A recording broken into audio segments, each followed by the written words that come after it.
everybody. My name is Christy McGuire, and I am the Vice President of Business Solutions for the Americas region. I am excited to be joined by Dr. Ahmed Abdel-Khalek, Global Corporate Health Advisor with ABB, for another episode of our Wellbeing at Work podcast series. Dr. Ahmed, thank you so much for joining us today. Today, we're going to be discussing how organizations can measure the impact of well-being programs and the role well-being assessments play in improving employee performance.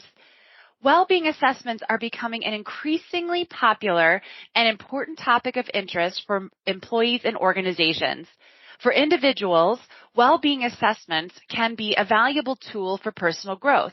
And for organizations, well-being assessments can allow organizations to see what is going on in their company and find the right solutions for their workforce, for things such as prevention to protection and supporting employees. So, Dr. Ahmed, I'd like to turn it over to you. How can an organization select the most appropriate assessment tool for their workforce, and what are the key components for the organization to consider? So, thank you, Christy, for hosting me again today. And really, it's a great pleasure to be with you today and discussing and ongoing for the well-being assessment tools and how they are becoming increasingly popular. And I believe this is something where it brings how the business are looking much more, or how the organization are looking now for the impact of the well-being in their actions. Directly to your question, when we think about how the organization needs to think about this, let us just be back to the background. Why do we need to have the well-being assessment tools existing in our organization? It's really about the lack of data when it comes to well-being. This kind of lack of data will not allow the organization to take the right decision into their well-being program. They need to have a starting point, which is really important to come from an assessment tool. As well, organizations are not able to measure the return of investment, so they need a tool to assess them in doing this. They struggle to get the stakeholders supporting the business direction or the business decision into the well-being. From understanding that, we need to know exactly what we mean by well-being assessment tools, where it's really the instruments or the tools that support the individual or the business to measure and evaluate the overall well-being. Those kind of different dimensions or aspects of the well-being needs a way to assess them in the right direction. But before going to starting a process for selecting the right or the appropriate tool for an organization, the organization need to essentially define what is their objective, what's the purpose of having such a well-being assessment tool in their organization. What do we really need to measure? What kind of impact that we would like to know? Once we determine that, we will be able to start choosing the right tool for us. Also, to whom will be applying this kind of tool, which are our target population. And that will be varying according to the size of the organization, where the tool selection itself is varying according to this. Then that will lead us again to understand the dimensions of the well-being itself. Having different aspects of the well-being, looking for the general well-being assessment tools where it provides a holistic understanding of the individual mental, emotional, or even physical health. This kind of tools is the wider one, and I believe the most commonly used one is the WHO 5 Wellbeing Index, which is frequently used to understand the overall well-being assessment. I'm going much more to a specific tools where mental health assessment tools is required in some organizations to understand specifically for the symptoms of anxiety, depression, stress, or any other psychological aspects.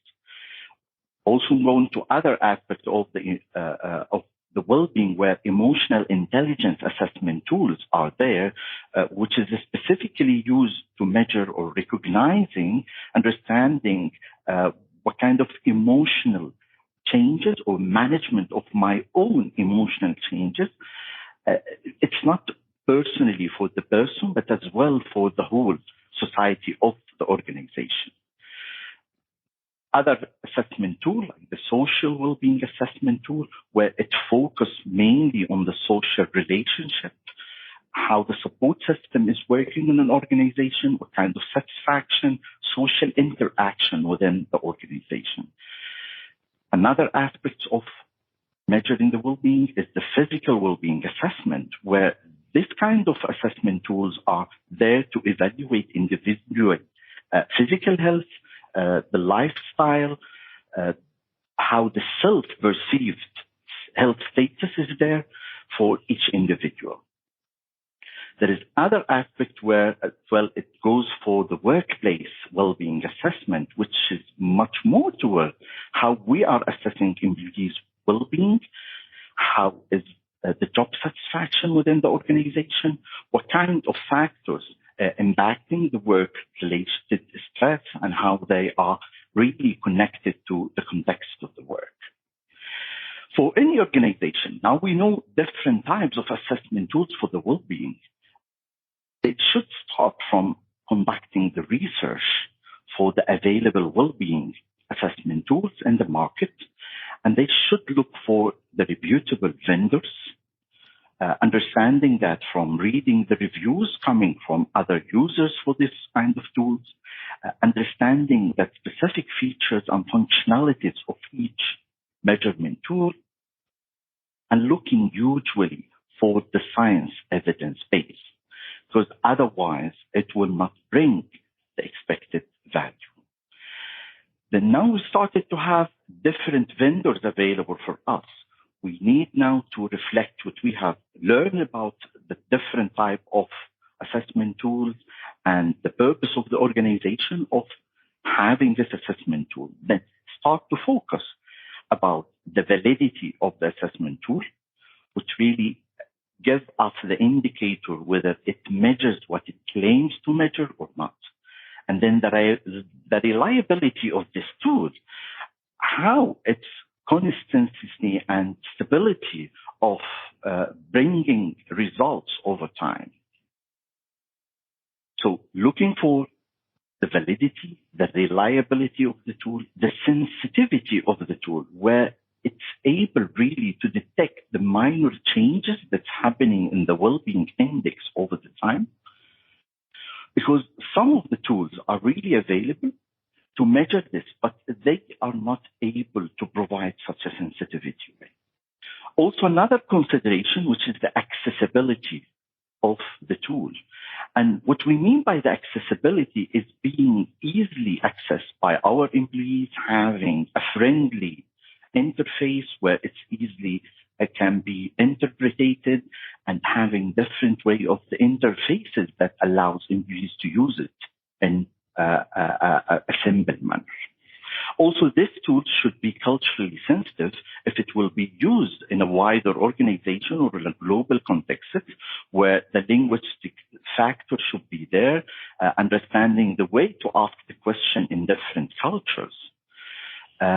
Another aspect that the organization should look for is the customization ability of the tool itself, because this is really a great factor when the organization look how to use this tool, because having the way to make it much more relevant or much more branded to the organization will allow employees to be interacting in a better way. Also, some assessment tools are giving an impact about how to compare the results or the norms to the others. And that's really very important to understand how to use this within the organization, seeing, yes, this is how our scores are really different from year to year, or comparing it to the benchmark to the others. I believe lastly in this area is the consideration of the privacy statement and security measures of using this tool if it will be accessed from externally, inside the organization, and as well the cost consideration and how this impacting the overall budget for well-being. Wow, you've given us some really good information covering every aspect of things that companies need to think about when selecting a assessment tool. And I love how you focus on really looking at the whole person and not just a component of the individual, which will help organizations the most. So now that organizations choose the right tool, how can organizations determine the frequency of when to complete these assessments for employees and managers? And what approach can organizations take to then interpret the data from these assessments? Yes, thanks, Christy, again for bringing this question to the discussion, really. Well, I think there is a lot of factors that could determine how frequent is the organization required to use the assessment tool.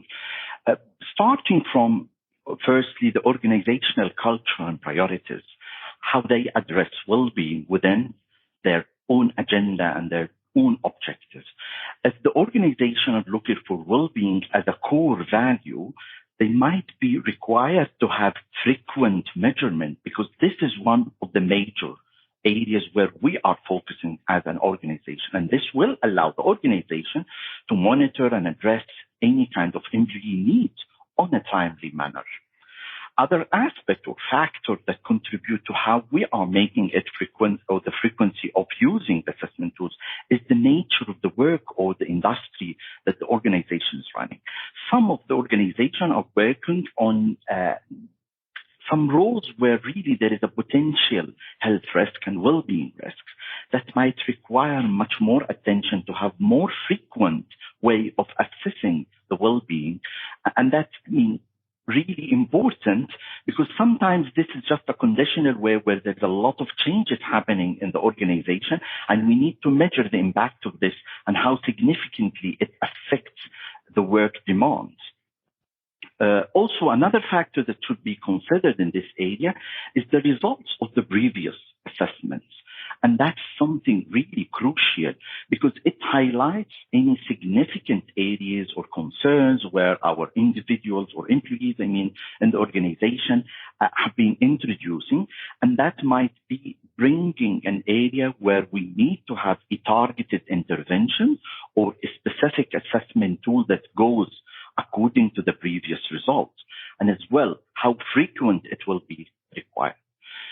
Also, another factor that should be considered is the composition of the workforce, how they are distributed, what's the size of the organization, whether it's large, small organization, how diverse are they. So that needs a lot of consideration while designing the frequency here to capture much more range of perspectives and understanding better about the whole over of the organization. Also, we need not to forget the availability of the resources and how the budget and time, how the dedicated resources are available in the organization, so it allows them to have more frequent way of measuring or assessing the well-being. When we have some limitation in this area, it's not easy to have it frequently. Also, another factor that should be considered is the employee feedback themselves, employees and managers, where they are bringing what really gives them much more potential for looking after the well-being. So employees themselves are bringing the feedback that they feel this really frequent, or it needs to be much more frequent. We also need not to forget that there are some regulatory requirement or legal requirement in some countries to have that much more frequent or with a specific frequency rate. But as an overall, we need not to forget, or for all the organizations, that we need to have the right balance between conducting those kinds of assessments or the frequency of conducting them, and as well the overwhelming of the employees with this excessive surveys burden. Each time we bring for them, please fill that, and then they feel that we are not giving them the right balance between how we are doing this as a well-being. I think here's the importance of how the consideration inside the organization on benefiting from these kind of assessment tools. Well, I think what's the question that comes up next is, now that I've gathered all of this data, how can organizations really measure the effectiveness or the impact of well-being initiatives resulting from these assessments? So you're right now, the data is available. How we would like, to go for this. And again, this is returning back to the very specific needs of the organization, how we are determining that since the beginning. There's different approaches where organizations take this data and interpret it and see how we could benefit from that. One common approach is the scoring system, how we are giving a score and monitoring the change of the score. Another approach was linked much more to the qualitative approach of understanding or analyzing the data. And this kind of qualitative approach having different way of the analysis. One of them is looking for the aggregate data analysis, where we need to looking for the overall identification of the trends and patterns of the well-being in the whole group, or might be in a segmented way, looking for a specific department, age, or gender. The difference between the organization and the others, benchmarking this kind of changes that's happening for the well-being, also looking for the data to identify areas for the risk factors that's conducted within the organization. But at the end, it's really essential to understand the organizational efforts of really achieving the right outcome that we are expecting to do. But I believe here it's in general how we are starting this. So in general, we need to establish a baseline for the measurement, which usually implementing any well-being. So understanding the starting point, what's the composition of the component of the well-being program inside the organization. Other aspects as well generally should be there is defining what kind of objectives, as I mentioned, for our well-being program. And those kinds of objectives, if it's defined in a smart way, then the measurement tool will allow us to understand how far we are achieving from those smart objectives. Looking much more for the regular assessment and this impacting over time how we are changing. Based on the assessment results, there is some way of looking for understanding how we are gaining the value. It's about, either, as I mentioned just in a moment, the quantitative metrics where the scoring is existing, or the qualitative feedback and how employees are giving us their feedback, or specific interviews or group of employees, how they see the well-being activities. And then comparing that internally within the organization, department by department, or comparing that, from a time to another time, will allow understanding this.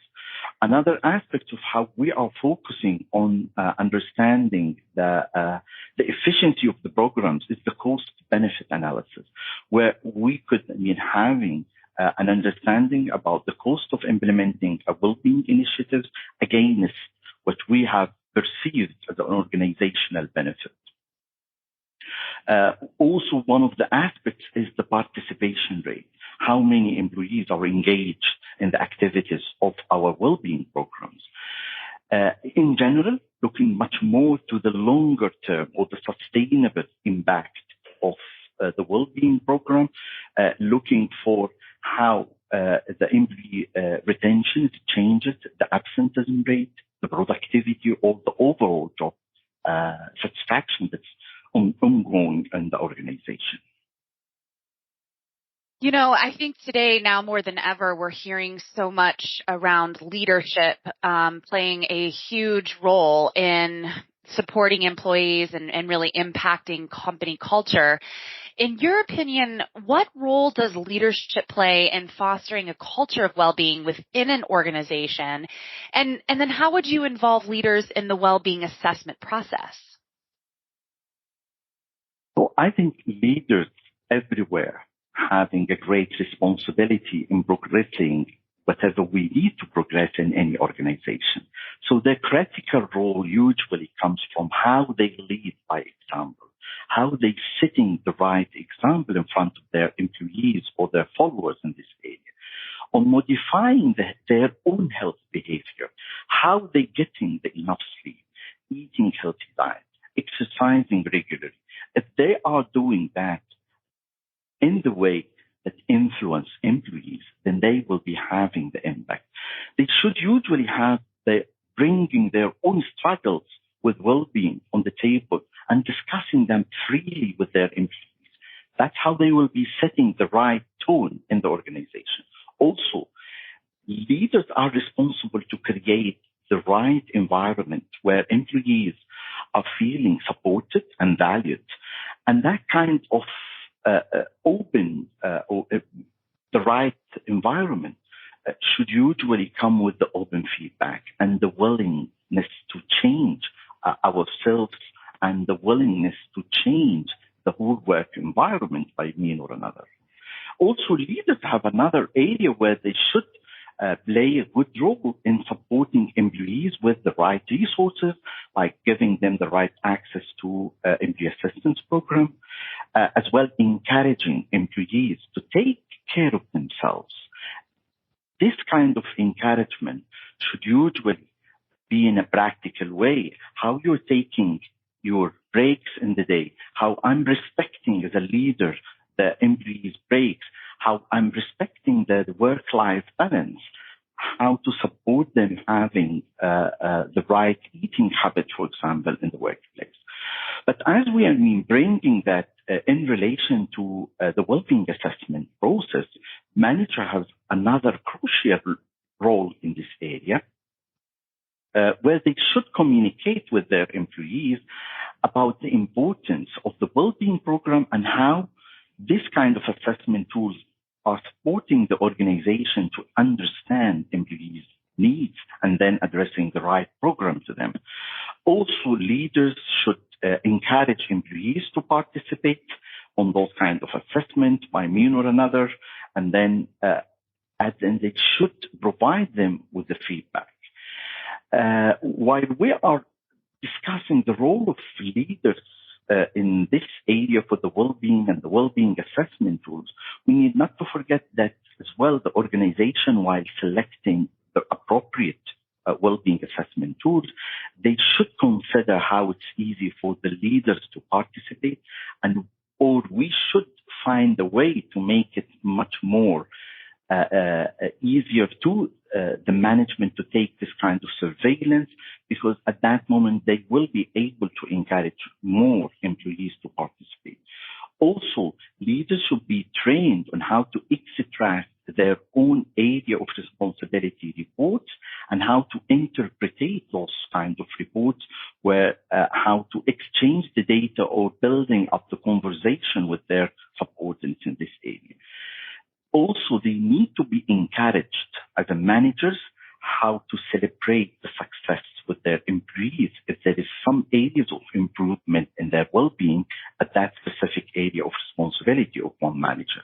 Because really, without celebrating achievements, you cannot continue having them or building up more towards that package.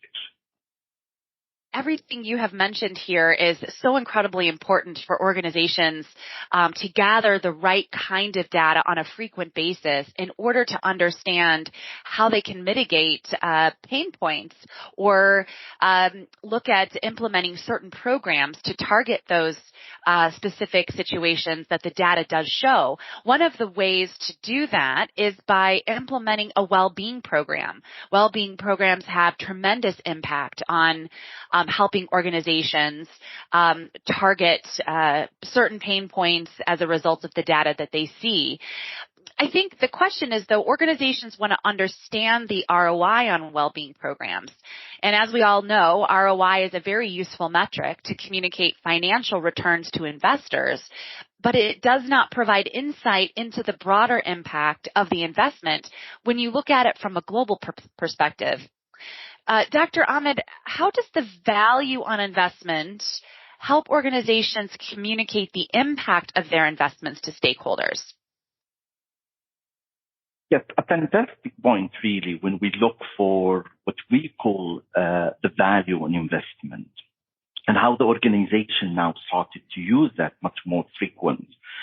So value investment as a concept is really existing to measure the impact of a program or assessing the overall value and benefit that this program or investment will bring to the whole organization.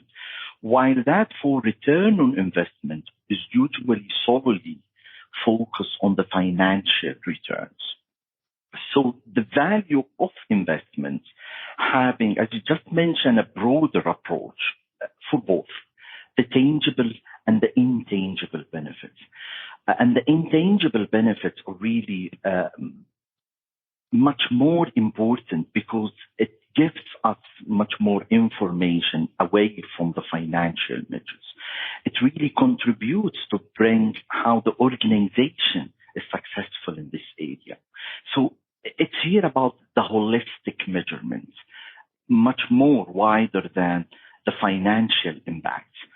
But as well, there are some areas within the value of investment that's still based on the financial savings or calculating the value in a different aspect for bringing that. Yes, still those areas for financial aspects where the productivity gains, where the reduced turnover or absenteeism reduction, presenteeism improvement are all having a direct impact on the financial aspects or measurements of the organization, extended also to the healthcare costs, extended as well to the recruitment attraction, how the organization are looking much more attractive in the community, how the employees are engaged in their work, so more productive, how they build the team collaboration internally, how the brand reputation.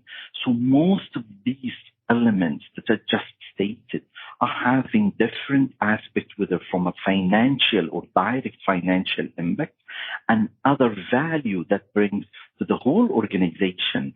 How then the workplace culture is changing, and this kind of culture, how will be measuring that on a financial aspect. This term or concept for value and investment will support the stakeholder engagement, where it presents for them a broader perspective of the Wellbeing initiative and allow them to communicate the positive effect that happens to the organization individually and as a community, as a whole organization. This kind of engagement of showing more value beyond the financial areas, also it allowing me in the way for storytelling, the narratives, how the company is convening stories about how they changed the life of the individual or the culture within the organization, which at the end resulted on the change of the whole organization from the direction of achieving more toward the objectives and the targets. And by using this in a qualitative and quantitative, the organization will be able to tell more stories, real life examples that really demonstrate the transformation that happens within this kind of specific organization. Also, it can allow the organization to bring that kind of alignment with the whole organizational goals, how we can build or providing a framework of aligning the well-being investment with the whole organizational strategic objectives, bringing that maybe for how the employee well-being contributed in the broader business goals, where increasing the innovation aspects within the organization, increasing the customer satisfaction, which at the end impacting the whole goals of the organization. It's all at the end, from the value perspective, will bring a financial performance. But I believe there are some challenges here in the way to measure or the way to bring the value of investment in front of the whole community. The quantification of this kind of benefit challenging to make it available. And I believe here when we will see much more creativity in the environment, bringing more ideas on how we are bringing this. From other aspects, it's usually time consuming to collect the data needed for the calculation of bringing the value of investment. So this is another challenge. Finally, I can say that it's about, how to communicate that. And usually it's about the colleagues and the communication to build up the story in that direction. But at the end, yes, it is challenging. It has some difficulties, but really the value that's bringing to the organization from bringing the value in front of the stakeholders is really important to continue in building that. And at the end, all of this are coming from collecting the data of how we are assessing our well-being programs. Wow, you have really given us some very helpful and very thorough information here. And these are really incredible, important things to think about. Dr. Ahmed, thank you so very much again for joining us today. This has been a wonderful podcast with you. Thank you, Christy.